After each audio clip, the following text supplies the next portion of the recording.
Hello, Greg. Welcome to the Doing CX Right show.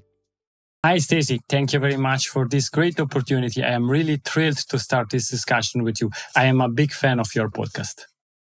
Oh, big heart to you. Thank you. And I absolutely consider you not only a CX knowledgeable guru, but also someone I really relate to for many years because we have both been in the trenches working and had these passion projects on the side. And so we share a lot in common. Yes, I fully agree with you. Corporate job is my first priority, but if we have a passion, something that we want to get out to other people, then we need to do that. Absolutely. And I tell my listeners all the time, and anyone who will listen, have those side passions because you never know when you're going to need it, and start before you're ready. But that's not what the show's about today. We're going to talk a lot about doing customer experience right and go deep on that from a ROI perspective. Greg, give a little background of who you are. What do you do for a living? Yes, sure. I have two big passions. One is human-centered transformation, and the second one is soccer or football for the European colleagues listening to this show. And I decided to put them together. And therefore, I have an outstanding corporate job. I'm working in a hospital and therefore fully focused on human beings and on the transformation, putting humans, employees and patients on the center of everything what we are doing. And on the other side, as you said, driving my passion, linking football, soccer together with customer experience, with my podcast, for example, CX Goalkeeper podcast, or speaking at keynotes and using soccer as an example to share some best practices in customer experience or in human centricity. Fabulous. Love when you can bring your worlds together. It's fantastic. Absolutely. So what does doing CX right mean to you? It means, and perhaps it sounds fluffy, but it's the reality, is creating value, is creating impact for human beings without thinking, I need to do that because of politics, or I need to do that because I need to do a favor to somebody, but really focusing on these important things. And if I think back about my career, when then I started working in a contact center, helping the transformation of the contact center, for me was incredible, was terrific, seeing these people at the phone, trying to help other people on the other side in all possible manners, trying to find a way out to steer the conversation, to stick to all the rules that they have, because they have a lot of rules, and trying to find solution. And then what's the outcome? The outcome is a human relationship, creating a human relationship that it's not based on logics, but it's based on empathy, on connections, on feeling, and then creating that. It's outstanding. It's amazing. Sorry. Yes, absolutely. So I agree with you about the importance of doing CX right. Where I've worked and where you've worked, let me ask you, have leaders actually understood the value and invested in what it takes to be doing CX right? Difficult question. I think the real answer it's not enough, I would say. Yes, we did a lot, we invested a lot, but not enough. And it was always about thinking, shall we do this, shall we do that? And then the last question, the last decision point was financials. What brings the most, we will implement and we will do, or what from a political point of view needs to be done, then it's something that gets implemented. And no, it's not possible. Yeah. By the way, as listeners are hearing your accent, where are you from? Oh, I am the best of both, half Italian and half Swiss. And yes, I have an accent. I try to explain myself in the best way possible. And I try really to bring from both sides, from the Swissness side, the quality, stick to the timing, and really trying to focus on things, but also trying to be a bit elegant, finding a way to explain things in another way, like these Italian styles and this Italian flavor.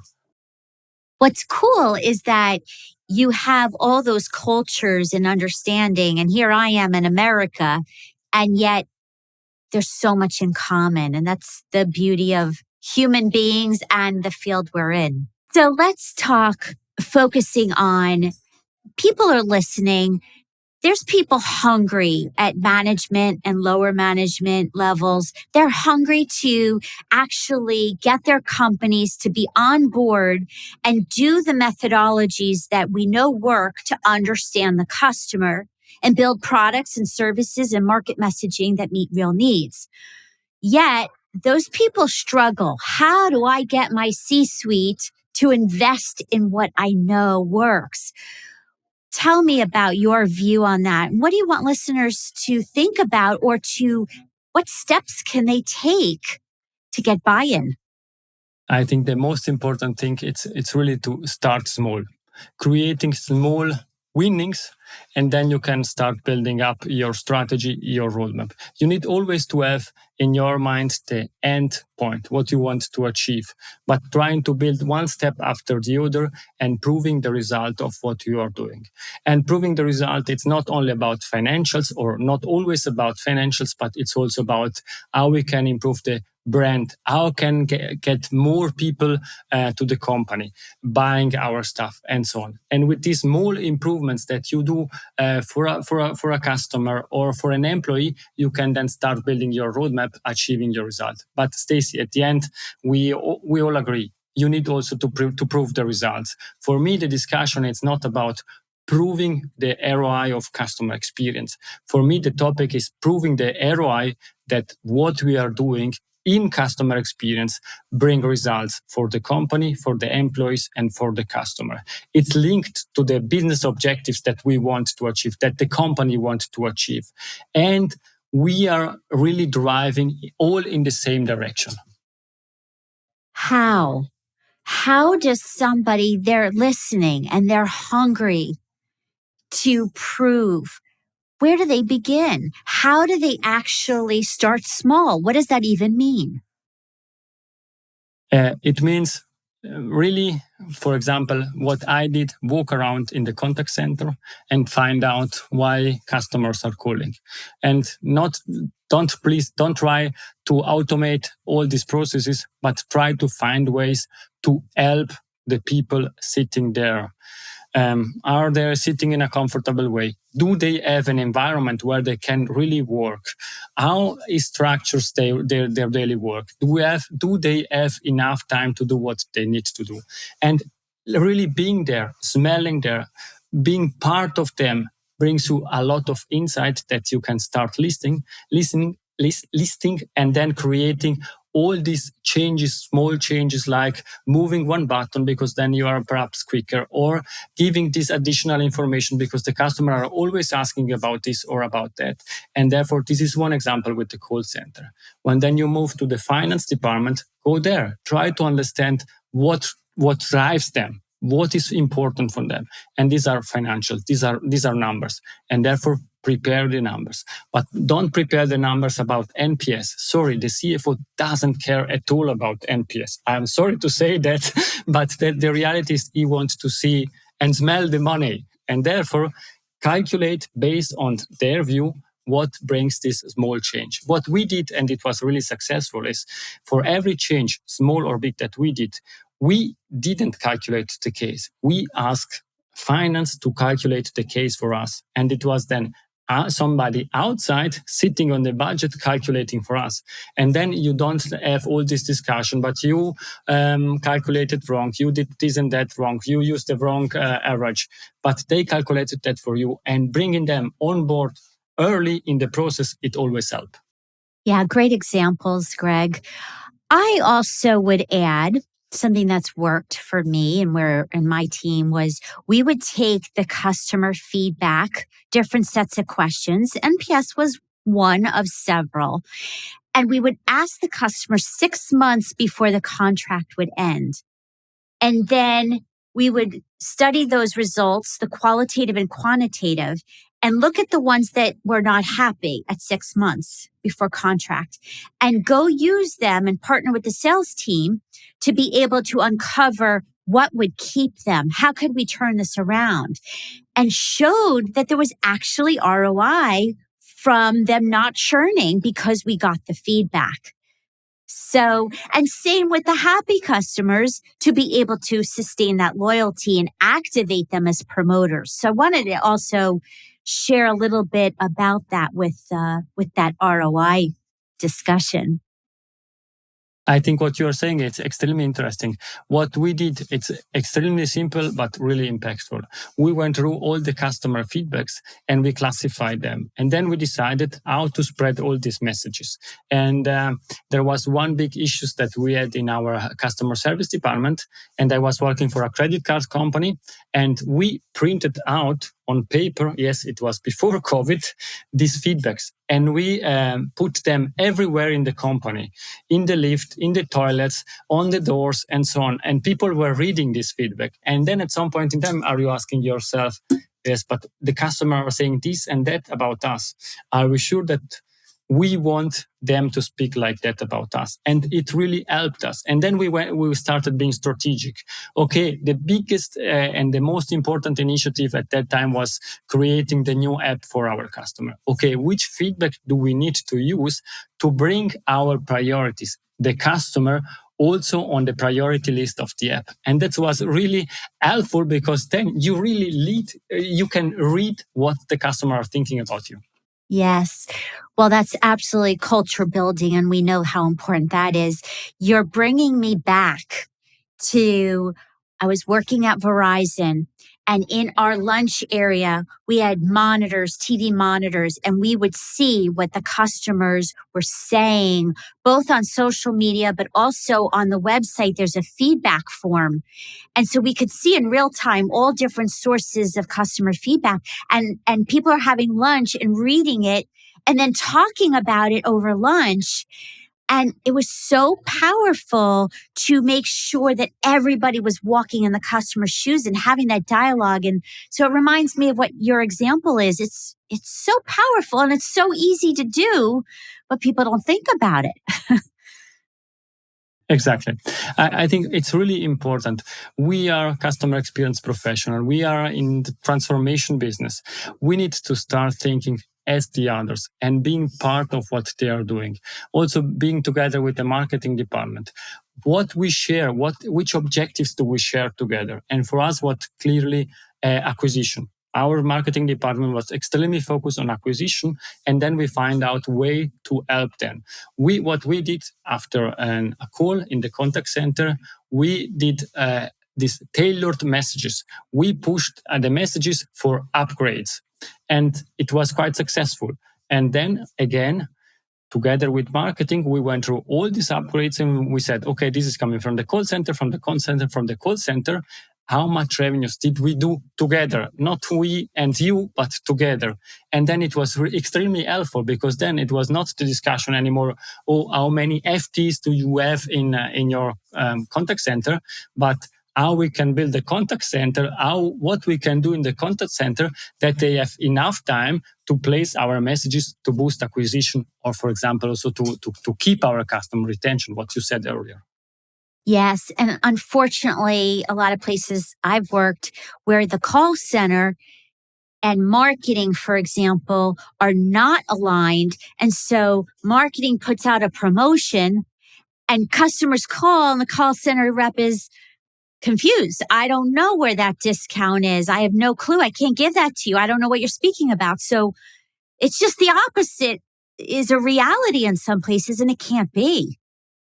Stacy, sorry, I need to bring one soccer example. I'm really sorry for that, boring you with this example. No, but please breaking silos. As you said, let's take the two examples, marketing and operation contact center. They have different targets. That's not possible. It's like a soccer team. Let's take the midfield players and the defenders. They are not playing together. We give to the midfield players the target to run as many kilometers or as many miles as possible during the 90 minutes of the match. They would start running around continuously without taking care of the opponent or taking care of the ball because they want to achieve their target. And doing that it's not possible. They would never win the match. And therefore, we need to give to all this department the same target. We define that, for example, with the successful customer outcome, achieving that target, winning the match, scoring the goals. And then it's sure that every department has similar targets or has the same target with different tasks, because everybody needs to do their jobs throughout the customer journey. Yes. But for people that don't understand the customer journey, where do they begin? And I know, like you know, that is an excellent way to break silos.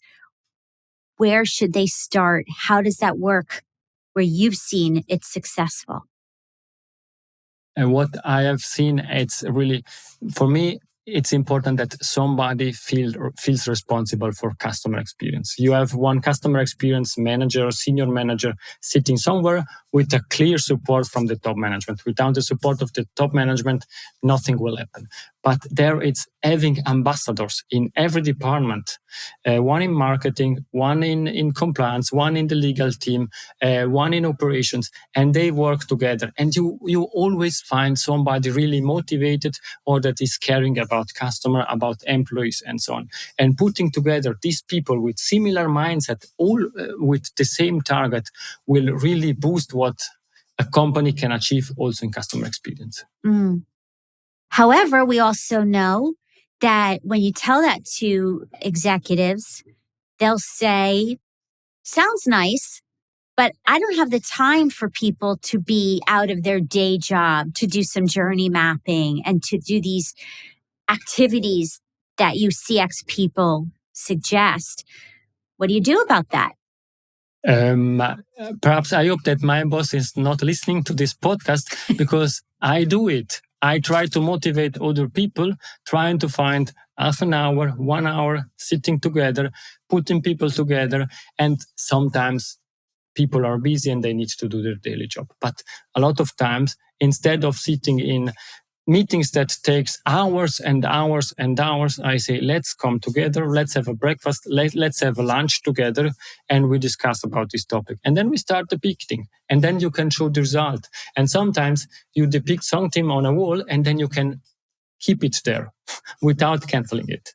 And then people walk through and see this information, and then start asking questions. This happened to us. We started creating one small customer journey in the hospital.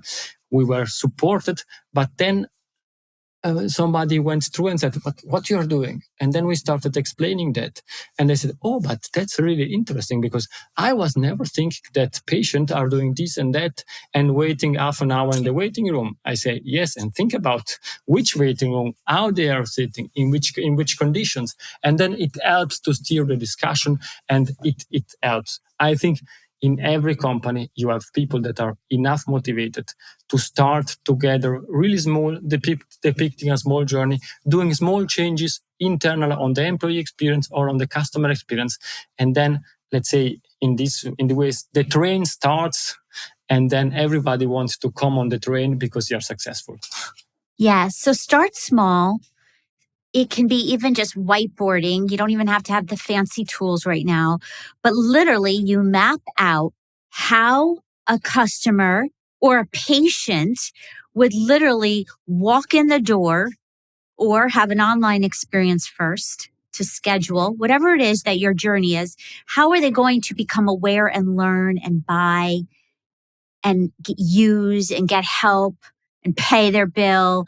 All of this is really mapping out with all your teams.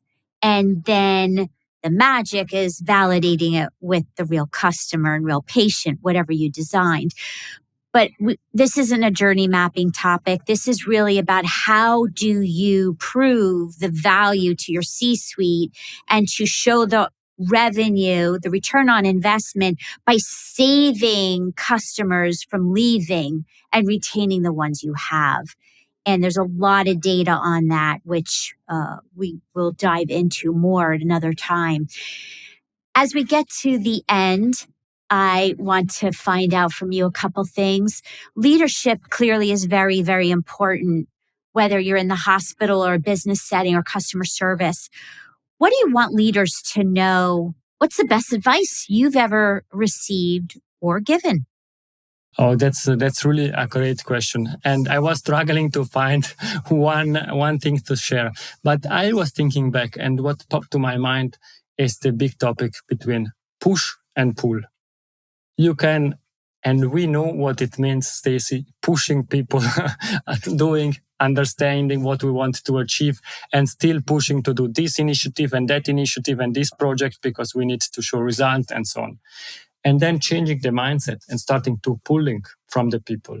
As we mentioned also during the discussion, and you shared also a lot of great examples, taking the people that are motivated, creating alliances and being together and pulling together, pull, and get people together that you can achieve more. It's the difference between me against a lot of people and we together willing to achieve something together. We have a common vision, a common mission. And I think this is the key. Stop always only pushing, start try to pull, identify the right people, create alliances, because the more people are together, the better it is and the easier it is. Yes. And obviously, employee experience and employee empowerment help drive them to want to be pulled and not push. As we know, that doesn't work. We want them to innately care. And that's a whole company culture conversation. If I had tons of CEOs and leaders in my room right now, what's the one thing you want them to remember? I think CEOs have not so much time, and therefore it's only one sentence. It's not about B2B or B2B, B2C. We're in a human-to-human environment. Yeah, absolutely. And to the lower level teams who are listening, who have to convince their managers to give money and time and resources to the CX activities to really get to know your customer and drive loyalty programs. What do you say to them to convince and get buy-in? Not convincing them, because I think if they are in these roles, they are doing the right things for the right motivation. Don't give up. That's what I want to say. Yeah, you need a lot of resilience for sure. I know that it's a beautiful thing and it's painful because I don't know about you, Greg, but I've been in companies where managers have brought me in and they say, Stacy, we want you to change the culture, change this engineering company, change this. Okay, I can do that. And then when you're in the job, they say on the other side of their mouth, Stacy, you're too fast. No, can't do this. So I say, well, what Stacy do you want? Right. So, oh, that's a pain point. If we could go back in time, Greg, to your younger 20-year-old self, based on what you know now that you didn't know then, what would you tell the younger you? Oh, 20 years ago, it means I would be 20. It means at my university time. And there for me, really something that it's important. It's you need to define your target. You need to define what you want to achieve. But the path to this, it's not linear. You need to think in scenarios and try to find different ways to achieve that. Jack Ma said something really interesting. Between your 20s and 30s, you need to learn a lot. You need to try out stuff. Between your 30s and 40s, do something. Do stuff. Do by yourself, not asking others doing that for you. Try out, do that. Between your 40s and 50s, do something you are good at. And I think you would say you are passionate at. And then when you are between 50 and 60, give back to the community, give back to the teams, give back to the younger employees, help them growing and create also their careers. Beautifully said, because we get so much more wisdom as we age, and that's so true in work and in life. So thank you for that. Well, we've come to the end, and I am so grateful to have the audience hear you from the other side of the mic. And I will share the links to your show and your social medias and all everywhere that you are so that they can get in touch. And just thank you for showing up in the world, because I know that you and collectively we're making a difference. Stacy, thank you very much for this great opportunity. For me, it's like playing in the war games. I achieved that because speaking with you, it's always a gift. Thank you very much. Thank you.